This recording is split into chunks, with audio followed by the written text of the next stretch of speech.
Almost 1.5 million high school students nationwide experience physical abuse from a dating partner every year. Learn more about what we can all do to stop this growing epidemic next on Connecting Our Community.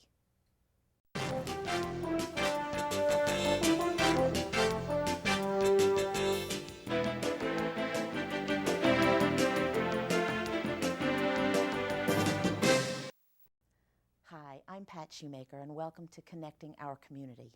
1 in 3 adolescents in the United States is a victim of physical, sexual, emotional, or verbal abuse from a dating partner. 1 in 10 high school students has been purposefully hit, slapped, or physically hurt by a boyfriend or girlfriend. Our guests tonight are here to discuss this. Debbie Feinstein, Chief of the Special Victims Division of the Montgomery County State's Attorney's Office, and with Debbie is Rebecca Swindrowski, the District 2 Representative for the Board of Education. Welcome to both of you. And this is absolutely a horrible statistic. It's a horrible circumstance. Does it seem that the number is growing, or do you think that it's because people are reporting it more, the press or other outlets are covering it more, or is it truly happening more than before? I wouldn't say that it's happening more than before. I think the numbers have unfortunately been fairly consistent, neither growing nor shrinking. And I think what we're seeing now is in large part because of social media and because of the access on the internet, we just see a lot more than what we used to see, and we hear about things a lot more than we used to hear about them. But you know, we're working to chip away, and we're working to decrease, and that's why we do events like our Choose Respect conference every year to really try to educate and get out in front of the message, get out in front of it, so that kids, their families will know, you know, what to do and how to recognize what the problems are. And with all of the attention to it, all of the news about it, all of the help in schools and other places, it always astounds me that with all of the, I mean, I'm a lot older than you all, and when I was growing up, people did not talk about things like this. It might have happened a lot, but nobody talked about it. Now that people are talking about it, it's still happening. Why, with all of the coverage of it, with girls and boys knowing these are possible things that can happen, these are the signs, what else can we do? It astounds me. So I think, unfortunately, a lot of people don't know what the signs are. They don't know how to recognize it. And I mean, we know, I mean, this is the world sort of that I live in terms of, you know, making sure that we get out there and educate and prevent on this issue, but a lot of people don't know. And certainly when you're caught in the middle of it, and you're being victimized or taken advantage of in some way, it's sort of hard to see past all of that as well and know what to do. And unfortunately, even though we know a lot more about it, and you know, as a society in general, the same factors that keep people from reporting or kept people from reporting before still keep people from reporting now. There's a lot of shame and embarrassment surrounding this, and feelings of, you know, no self-worth, and, you know, no one else is going to love me, no one else is going to have me, I'm not going to tell anyone what's going on, and it just ends up not ending. Yeah, and you work with the school system, so do you find that there's more willingness to even present this as a topic of discussion? So we as a school system feel that it's very important that we do have the conversations, that we incorporate it into our curriculum. We've been working with the State's Attorney's Office, with the Family Justice Center, the Sheriff's Department, other community partners, to try and have speakers come in, speak with our students, let them know that if it's happening to you, if it's happening to somebody that you know, that you need to talk to somebody, you need to tell people, you know, as Debbie mentioned, there is a lot of shame behind it, so people don't necessarily want to put it out there, but that's why we have to look out for each other, and we have to make sure that, you know, every child knows that if there's somebody that they see hurting, whether it's themselves, a family member, or a friend, that there are resources available, that there are people that they can talk to, whether it's a teacher or someone from the community services. And for schools, what age do you start talking about this? So we incorporate a little bit of it into you know, every year, different aspects. Right. Obviously, a very all about healthy appreciation of your body at a younger age, and never letting anybody touch you or treat you badly at younger ages, and then it gets more advanced as we as go the along. older- Yes. yeah.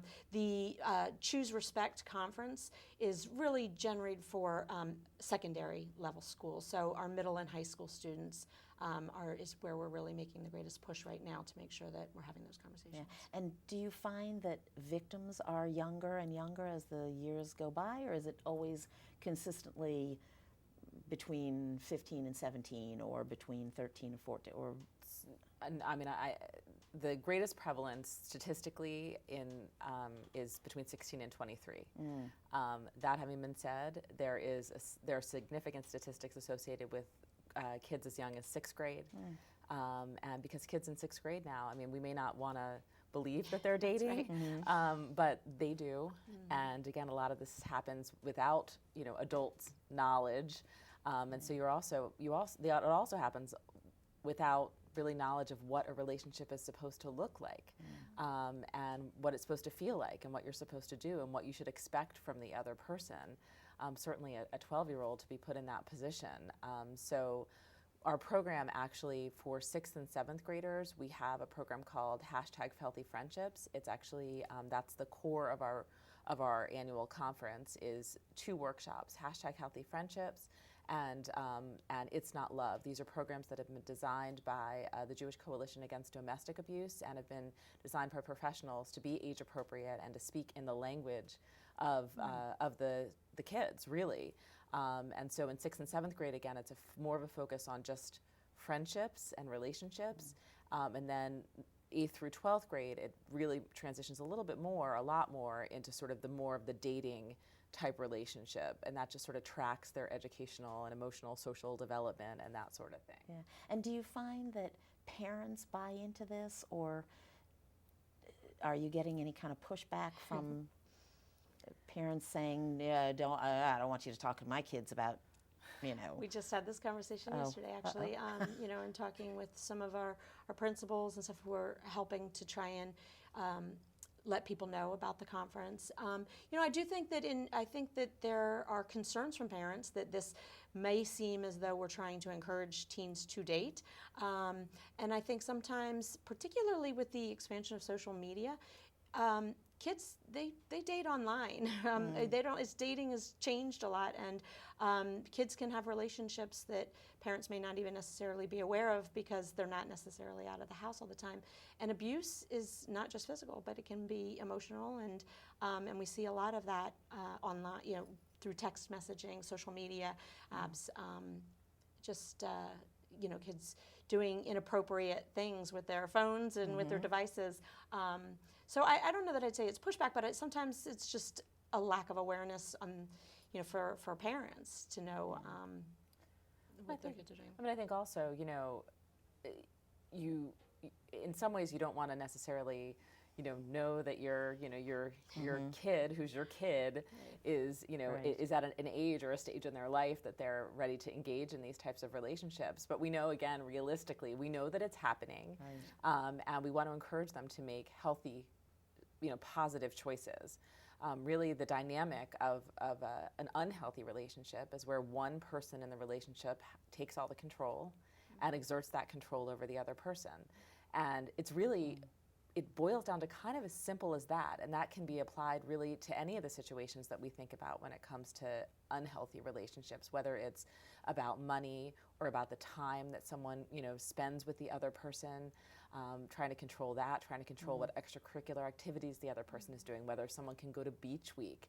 That seems to be a common theme, who your friends are, how you spend your time and that sort of thing. And it's all about control. And sometimes that control leads to physical abuse. 1 in 10 high school kids have experienced either physical or sexual violence while they're in high school. Yeah, and I read that statistic, and what I read was by a boyfriend or girlfriend. And I think we all just presume that it will be the boy or the male figure who does the bullying or does the abusing or whatever. But there are instances of girls doing it to boys boyfriends Absolutely, or whatever and I as think well. we do have a focus primarily. I mean, we end up focusing more on relationships where the male's abuser, and I think that's unfair. Yeah. And I mean, the other thing to keep in mind is, in 2017, relationships look all different. That's right. You're going to have kids that are in relationships in the same sex, transgender, whatever's working for them, and so or not working, Right. exactly. Yeah. And so I think. Again, that dynamic of what your gender is doesn't matter. It all boils back down to, is one person trying to exert control over the other? And really, they end up just sort of pummeling the other person down, whether it's physically or emotionally, and that's how they exert their control. Yeah, I think that's a great way to look at it, not to say the boy is always going to be, or the girl is always going, but to say that one person of the couple is exerting influence more than should be, or power trips, or whatever the case may be. Yeah. I think that's really a perfect description of it. Sadly, that it happens to everyone of every educational and economic, socioeconomic level as well. Cuts across everything. Yeah. Absolutely. Every race, every religion, every socioeconomic status can be affected. So. Well, it's a terrible but fascinating subject that we hopefully will do some good with. We're going to take a short break, and during the break you'll be able to see some of the winning public service announcements from past years from the contest that they have to support awareness. And we will be right back. Please stay with us.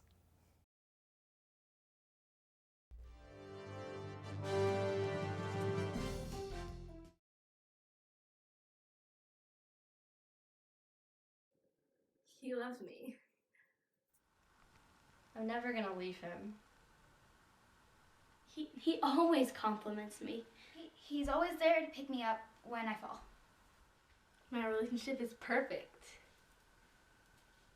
He always complimented me on my outfits. He makes me feel good about myself. I'm his first priority. I am, and I always will be. I'm fine. I'm fine. He never loved me. If you or somebody you know is in an abusive relationship, call 1-800-799-7233. 1 in 3 women and 1 in 4 men have been victims of physical violence.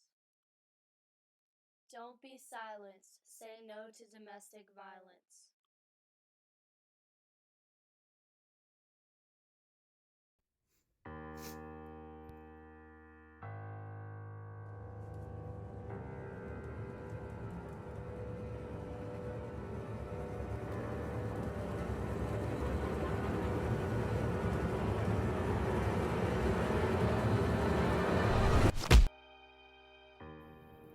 Hi, my name is Joey, and I was in an abusive relationship.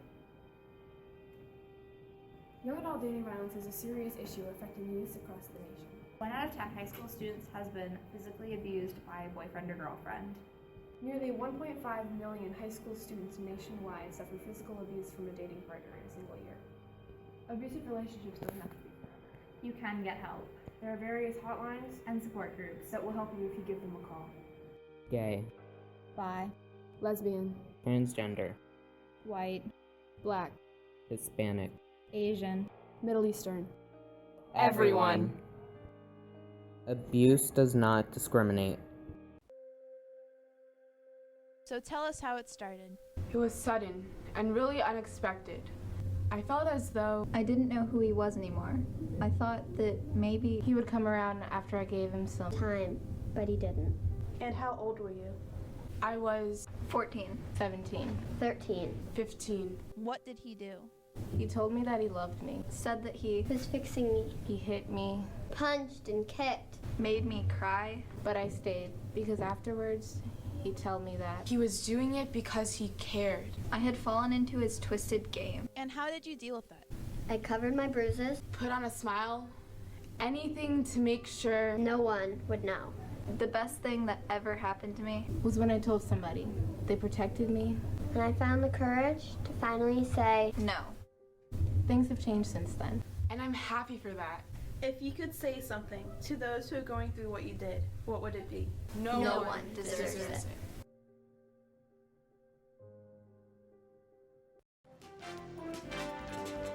Hi, welcome back to Connecting Our Community. Our guests again are Debbie Feinstein, Chief of the Special Victims Division of the Montgomery County State's Attorney's Office, and Rebecca Smdrowski, the District 2 representative for the County Board of Education.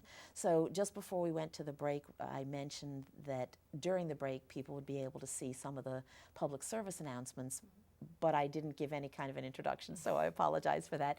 So please tell us what the public service announcements are, how they came to be, where they come from. So an important part of our Choose Respect initiative is to have students engage themselves in learning about what a healthy relationship looks like. And part of that is we offer a contest where they can create a public service announcement, 60 seconds, that describes prevention or describes what are some of the signs to look for, and always includes a resource, how to get help, what to do. And so it sort of serves two purposes, because the students that are creating it are learning about these things, and then we have the opportunity to view the results of their incredible work. The specific instructions are online on our Facebook page, and you can just click on them and get all the information you need. But the bottom line is there's 60 seconds.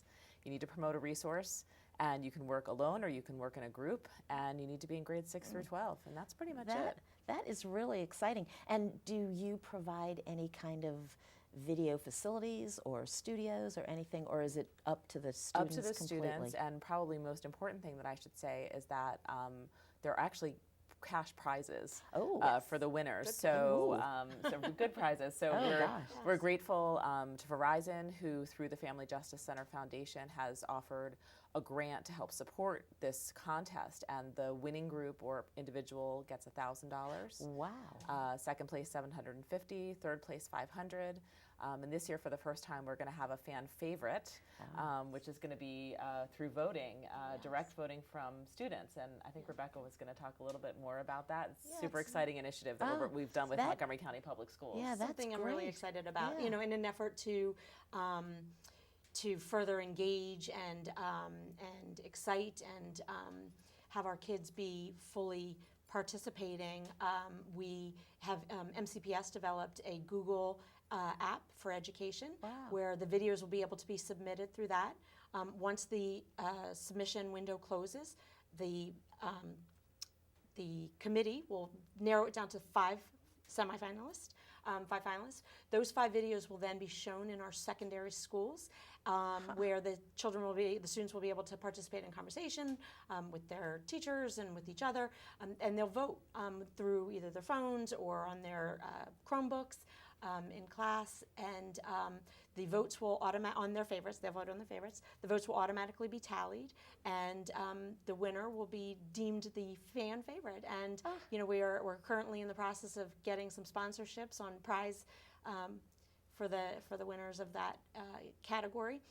The fan favorite vote will count as one vote towards the committee's decision as to the first, second, and third prize winners. But, that is so cool. So it's very exciting. I think to me the important part of it is that our kids are actually going to get to see the videos, so they can see not only just for this year, but for next year, and what the contest is about, what the videos are like. Maybe feel like that's something that they could do. They learn about it, they become more engaged in it, and then our hope is, of course, that they'll attend the conference where they get to see the winners announced live. So. That is very exciting. How long has this contest been going on? Is it something new? This is the 8th year that we're doing it. And do you find that more people are every year we have more participants, and I think it's actually an important point to make that although Montgomery County Public Schools has set up this ability and this system for the voting, anyone can participate if you're in grades 6 through 12, public school, private school, homeschool, and anyone can vote as well. This is going to be publicly available to students to be able to vote through this platform. Which is why we did it through this Google application, is so that it's open to everyone, and you vote one time, but it doesn't matter if you're in public school, private school, or everybody can view the videos and everybody can vote. And this is the first time we're doing this Yes. type of a direct voting, and That's super great. excited because again, students get to, the work that we see in these PSAs is so amazing. amazing. That Amazing. our that our students and that teens are putting together, and they're going to be able to see each other's work and really, at the same time, and more importantly, from my perspective, they're going to get the knowledge, they're going to get the information.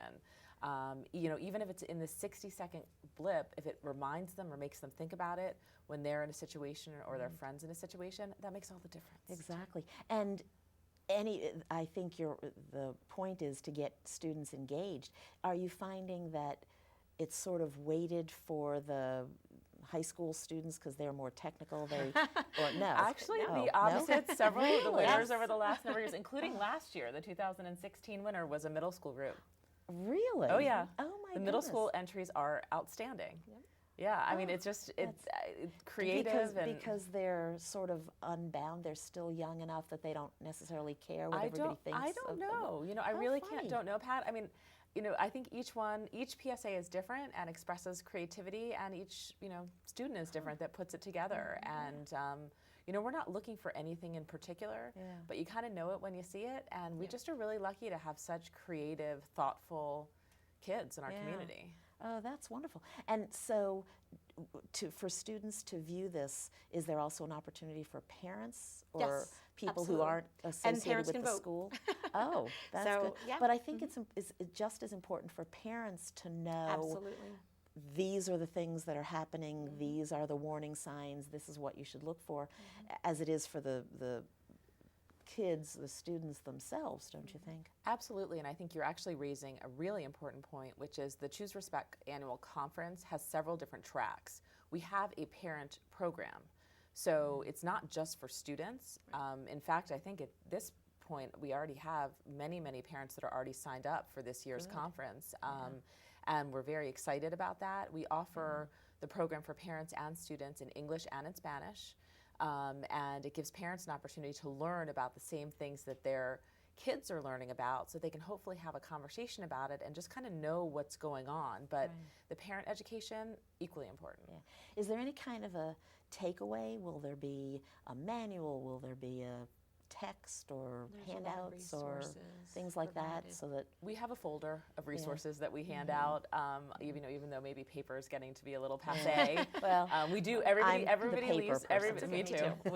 Everybody leaves with some paper Absolutely. information, and our website is chock full of information as well. But you know, in terms of the message, what they leave with, it's just really. I mean, the bottom line is, we print this on our bracelets. This is our mantra: is to choose respect. Just to choose respect. Respect yourself. that's Because really, and we have the kids when they come in, they have an opportunity to actually walk a red carpet and to take selfie pictures, and we incorporate a multimedia platform. We get their photos rolling. We encourage them to tweet and Snapchat and Instagram, and we have respect your selfie hashtags and platforms on all of those different social media outlets. So in the few minutes that we have left, what would be, just to sort of bring it back from the sort of joyful, exciting to the basics, what would a parent think as a warning sign? What, if you see such and such happening, take a step? Or what is it that you can say that maybe is a red flag for, hey, I better investigate some of this? Is there something I that... think, generally changes in behavior, suddenly isolating yourself from friends, food, eating adjustments, activity adjustments, things like that. I don't know if you want to... The problem with declining grades, Right. really Oh, yeah. things like that. But really, Deteriorating I mean, I think I can tell you, maybe it's easier to illustrate maybe with an actual specific situation. A young woman told me about a situation where basically her partner told her, I don't want you going on this spring break trip. I don't want you doing this with the friends. I don't want you participating in this extracurricular activity that you used to participate in. We need to spend all our time together. I'm the only one that cares about you. No one else is going to love you the way that I love you, and you think you're going to go out there and do all these other things, and you're just going to be a failure. You got to stick with me. And again, it comes back to that control dynamic.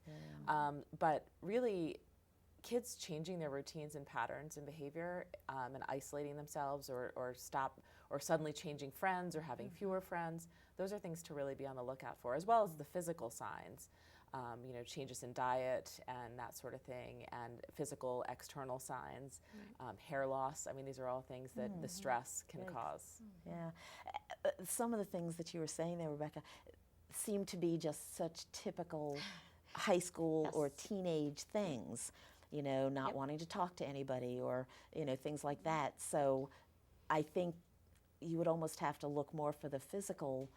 Well, I'm just going to say, as a parent and as a someone who considers herself a pseudo parent to 160,000 students, Wow, Christmas must I be fun at think your that place. those type of changes, while yes, they can be very typical in any teen, are all worth talking about. And I think dialogue and making sure that your children know that you're there for them, and that whether it's just because they're moody because they're changing as they grow, or because something is actually happening to them, whether it be through a relationship, a boyfriend-girlfriend type of relationship, or whether it just be from friendship relationships that aren't going well. I think those conversations are really important to have.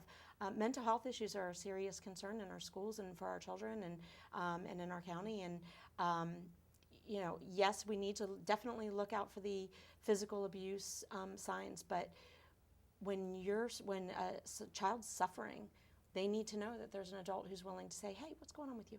Yeah. And physical abuse is not going to necessarily be obvious. Right. I mean, victims of this type of violence go to great lengths to hide it, whether they're a kid or whether they're an adult. Right. And so it's not the best way to. Exactly. There's an incredible PSA video actually up online. One of the winners from, I'm not sure if it was last year specifically, but that has an example of that.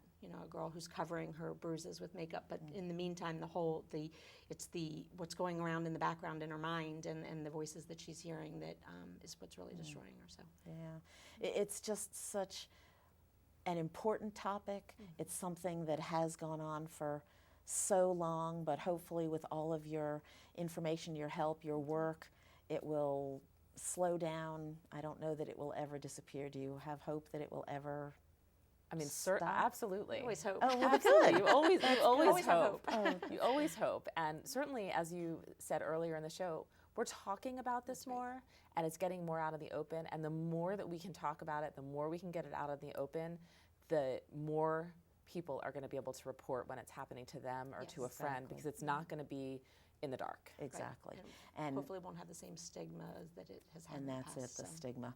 And I hate to say that we are at the end of the show, but thank you both so much. It's such an important topic. For more information, go to the Montgomery County Schools website. It's Montgomery County Schools MD. You can just go to our website go to and the click website. on the link. And the Family Justice Center website is montgomerycountymd.gov/FJC. Another mouthful. Again, thank you for joining us, and we hope to see you again on the next episode of Connecting Our Community. You can also go to the Connecting Our Community blog on the mymcmedia.org website. Thank you for watching, and please go to their website and please talk to somebody if you need to. Thanks again for watching.